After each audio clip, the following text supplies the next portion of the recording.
fortune. And if growth in North America halts, then recession in Britain will become inevitable. Peter Morgan, BBC News in Rio. Here, the government's been giving details of its plans to sell off a major part of Britain's air traffic control system. Ministers want to privatise 51% of the service, a stake which could be worth £1 billion. Unions claim the sale may jeopardise air safety, but the government said safety would remain the highest priority. The National Air Traffic Service, Traffic Control, monitors and controls the skies above Britain. The government plans to sell just over half. It would keep some in state hands, but not enough to control the way it operated. Ministers now want to consult on how best to regulate the body when it's in private control.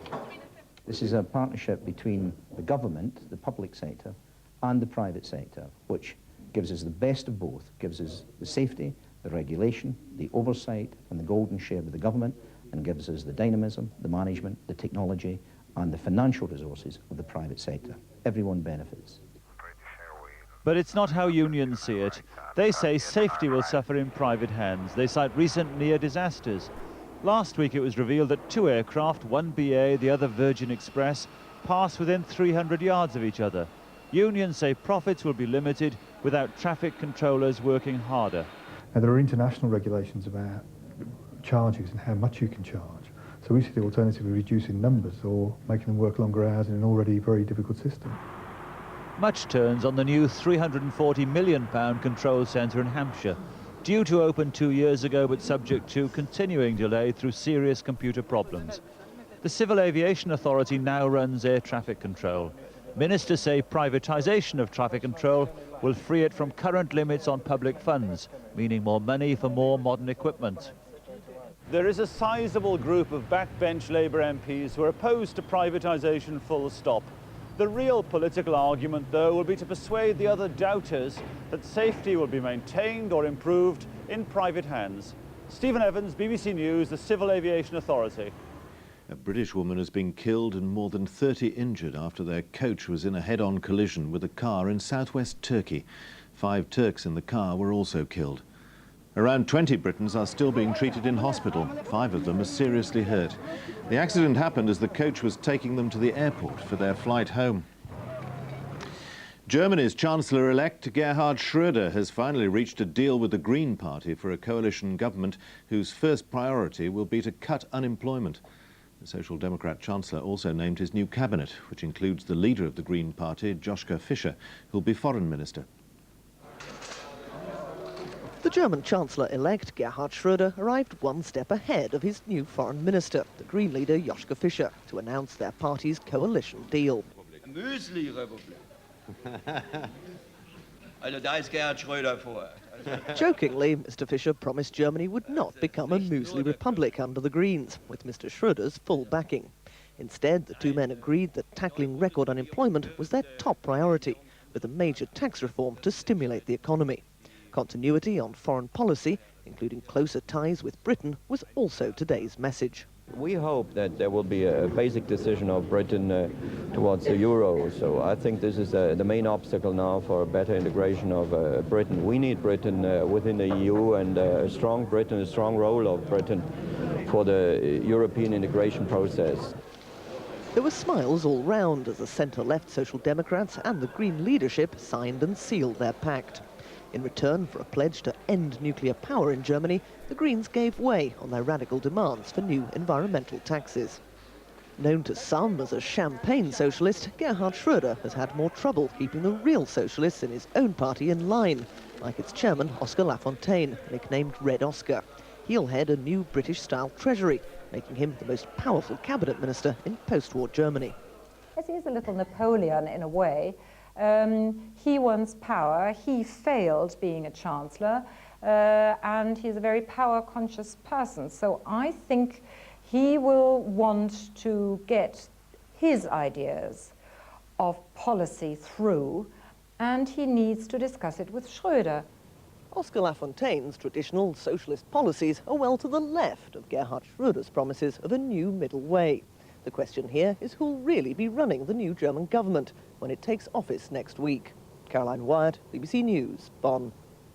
Football, and tonight 4 British sides have been playing in the first leg of the UEFA Cup second round. Leeds lost 1-0 away to AS Roma, but Premiership leaders Aston Villa won 1-0 against Celta Vigo. And in tonight's other games, Liverpool drew 0-0 at home to Valencia, and Celtic drew 1-1 against FC Zurich. For a Leeds team still plagued with managerial uncertainty, the intimidating atmosphere of the Olympic Stadium in Rome would not have been their first choice. AS Roma lies second in the Italian league and have won their last 11 European ties at home. And within 18 minutes, the Leeds defence was carved wide open. And that's a beautiful finish.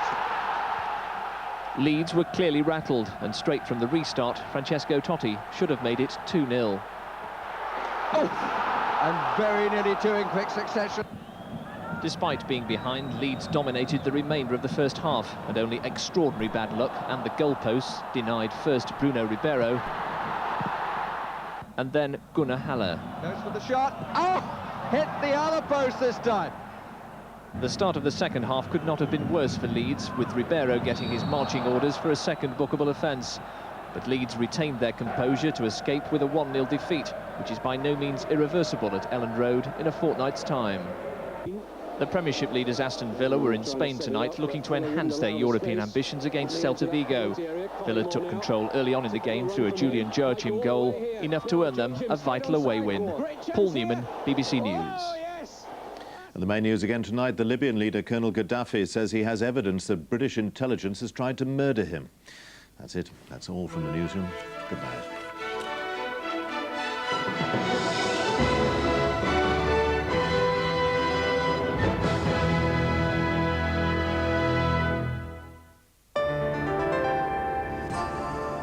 This is BBC One in the northeast and Cumbria.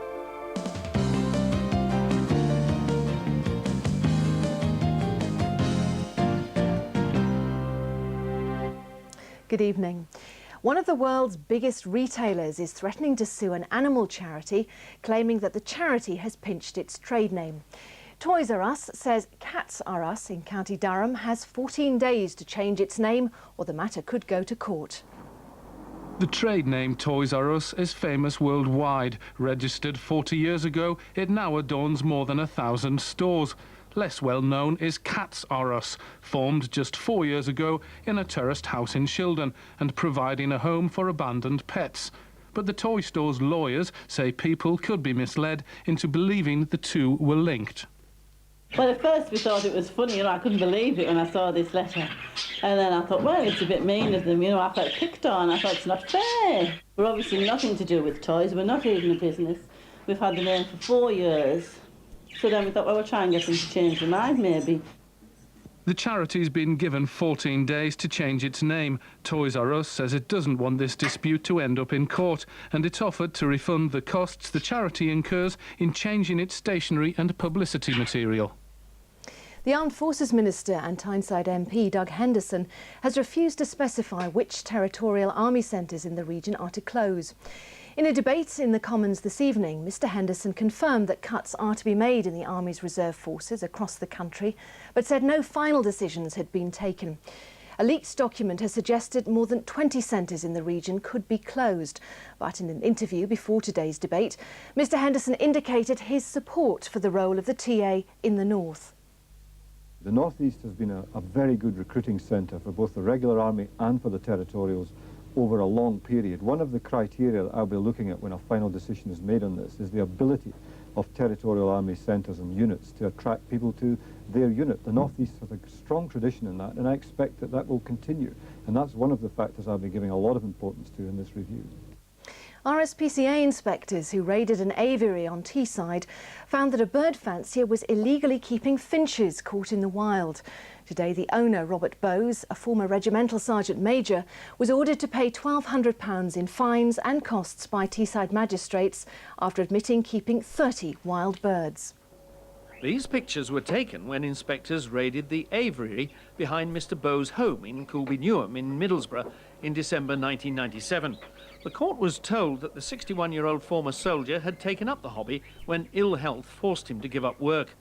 Mr. Bowe's solicitor said his client had been naive in believing that the ringed birds he'd been given had been bred in captivity. He'd pleaded guilty because he accepted that he couldn't prove that the birds hadn't been caught illegally in the wild.